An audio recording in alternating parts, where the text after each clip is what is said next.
Esme Singleton, who is the founder of Essy's Clinic and Daycare. And we're talking the business of baby care. Esme, good afternoon. Thank you so much for being with us today. We welcome you to the show. Hi, Thandi, and thank you for having me. Awesome. Is there anyone that you maybe want to greet on the airwaves and call someone special who's maybe listening to you? Is there anyone? I'm just asking. I don't wanna let that opportunity pass you by. Hello to all my mommies and my little babies. Interesting. All right, let's start by giving you a chance to tell us a little bit about yourself, who you are, and your journey into the world of business. Well, I've been a nursing sister for 30 years. Wow. And I really enjoy a challenge and I enjoy children. So therefore, when COVID hit us, I realized I had to do some research. Okay. Because fear was the thing of the day. Sure. We were all afraid. Yeah. And most of our young mothers were afraid of taking their newborns to the clinic for the immunizations. They were afraid of exposing the newborns. children. Yes. So therefore, I did research, and in June 2021, I opened a baby clinic. Okay. And I must say thank you to the gynaes and the pediatricians of Queenstown. We've got a wonderful referral system going, so we work together, and I'm very blessed to have them. And then my mothers decided to ask me if I could open a daycare. Okay. Because they feel more comfortable having a clinic on the same site as the daycare. Sure. So last year, November, I opened a daycare. So soon, it will be 1 year old. Wow. I think that's so interesting. I mean, that business model is amazing. I don't think I've ever come across a business model where there is a clinic fused in with, a baby care, preschool. I don't know what exactly you call it, but a baby care space. I've never come across it. And I think, it's very unique. And I love the fact that it came from the demand side, like it was birthed from the demand as the parents saw you handling their children, then they kind of pushed you into starting something like that. So how you currently you growing it, and how big has it grown since inception? Well, at this stage, I've got 46 little ones in the daycare. No, that can't be true. 46 little babies. Yes. Really? Yes. Oh, and they're beautiful. 46. Yes, my one little one, she came to me, she was 8 weeks old, and she's 1 year old today. Oh, they're precious. That's so beautiful. Yes, they're oh precious. My word, which is it's actually growing. Yes, I'm definitely growing, and I've got quite a nice number coming in next year as well. Even bigger, like more expansion. Girl. That is interesting. That's really, really powerful. Now, talk to us a little bit about the services that you offer, so that for someone who's listening in who doesn't really know people may just assume it's a preschool or may just assume it's like a clinic. What does that mean? So, in your operations, what sort of services can people be able to access? On the clinic side, as I say, it's mostly a baby clinic. It's the baby immunizations. All mommies go home from the hospital with a little clinic book, that little Road to Health card. Yes.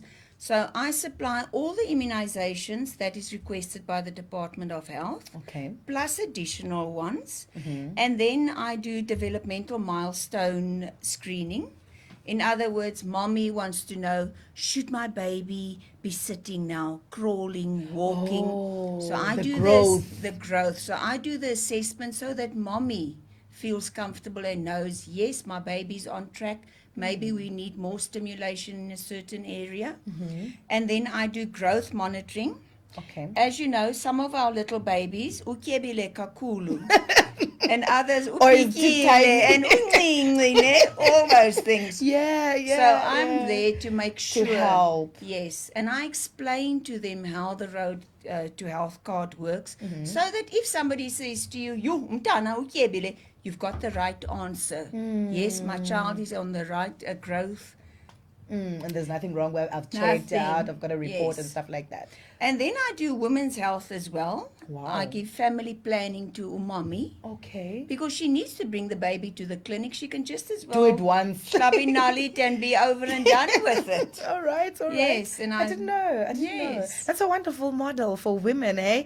And women are always on the lookout for, because there's a lot of things that we need to do, and that's just a reality. I know gentlemen always fight about this at times, that no, we also do a lot, but there's a lot on a woman's plate. So you want to take some of the tasks that you have to do and kind of bring convenience to them. Yes. And there is nothing that stresses one as having to go to the clinic and sit for 8 hours while you have taken time off from work, and then when your date comes you still have to go and sit Yes. for like, it's really hectic, hey? Yes. So these kind of services, And I'm then sure. on the daycare side, we take babies from birth Yes. to 5 years. Okay. And we've divided the babies into age groups. Like birth to 6 months altogether. Category, yeah. 6 months to a year. Then 1 to 2 years. 2 to 3 years. And 3 to 5. Wow. Why did I do that? Because it's to prevent emotional or physical bullying. Okay. Because if you mix a 6-month-old with a 5-year-old, that's a mess. Yes, the baby might go home with a bite mark or two. And we don't want that. We'll be angry with you as a parents. Yes. And then the other thing that I'm extremely proud of is that my staff are qualified. Okay. I've got qualified home-based carers. I've got early childhood developers. And then foundation phase educators. Wow. So I've got quite a mean team. To make sure that you provide the best service to Yes. your So I've got the clients. best team as well. Awesome. And I want to ask you as well, what inspires you? Like, what keeps you going? Because I know when you're running a business, and I think it's even worse, I cannot deal with children, like a lot of children. That's why I'm shocked when you've got 46 and I'm thinking they're all like really, really tiny. And I have no idea how you guys survive. God bless you. Like, you've got such an extreme grace for that.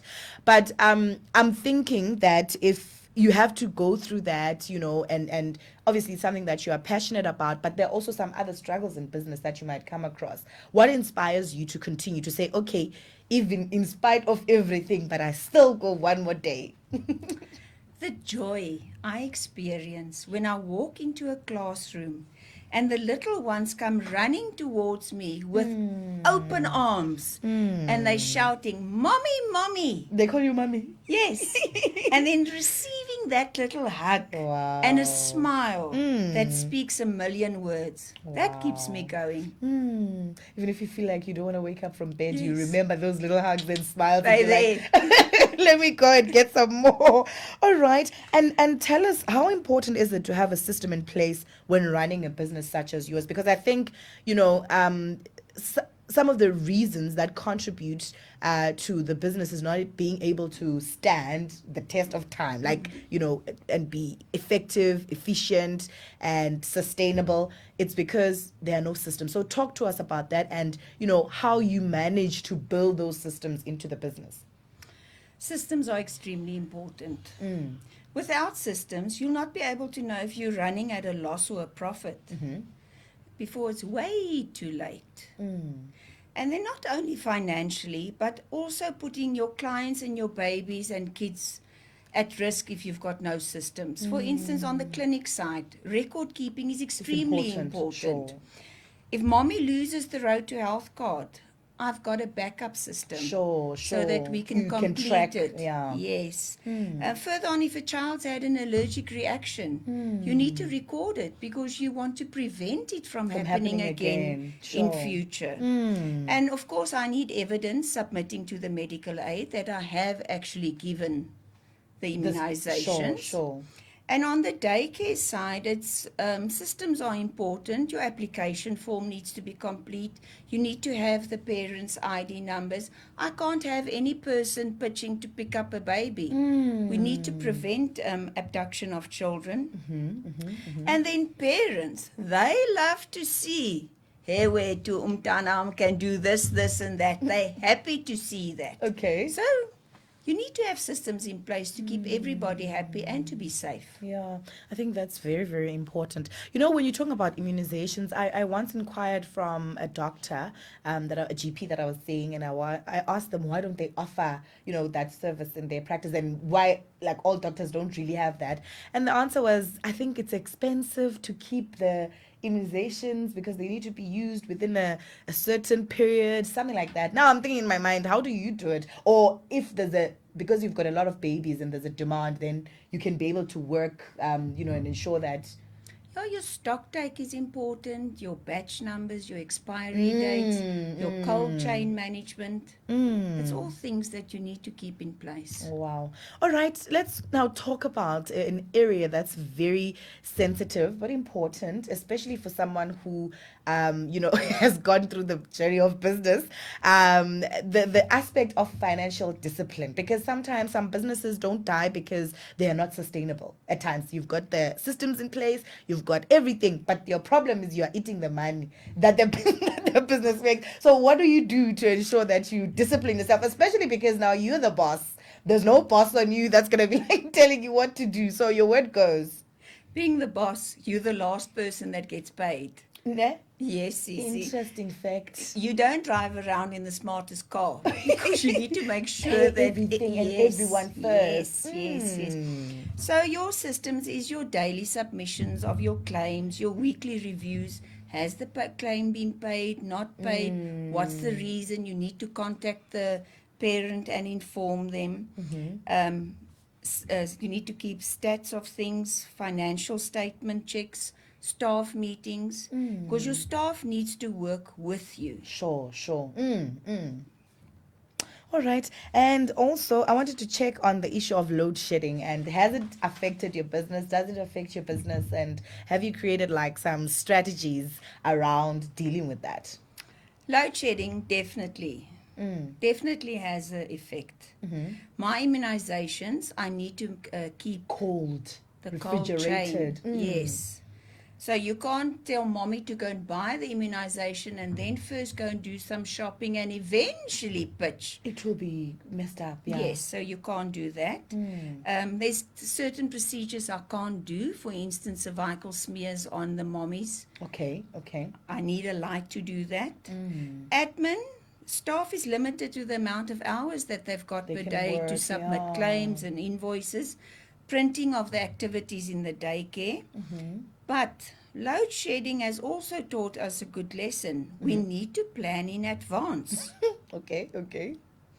But we have also suffered loss of stock, and we had to spend money to install solars. Okay, so you've used the solar route as a backup. Yes. And I mean, you had to, because I need to maintain a cold chain. That's my main thing. For the medicine that you're using. Yes. That is really, really interesting. And before we let you go, I'll give you also an opportunity to just advise young people who are, also thinking about getting into the world of business, considering that there's high unemployment in the country, but maybe they are afraid. How would you advise, encourage, support them, give them words of wisdom? Make sure you've done enough research and you've identified a gap in the market. You must be willing to work extremely hard. Okay. If it's your business, you don't have business hours. You wake up 2:00 in the morning and the brain's on the go. And you need to plan and plan. You never stop planning. You need to take competition as a positive experience. Okay.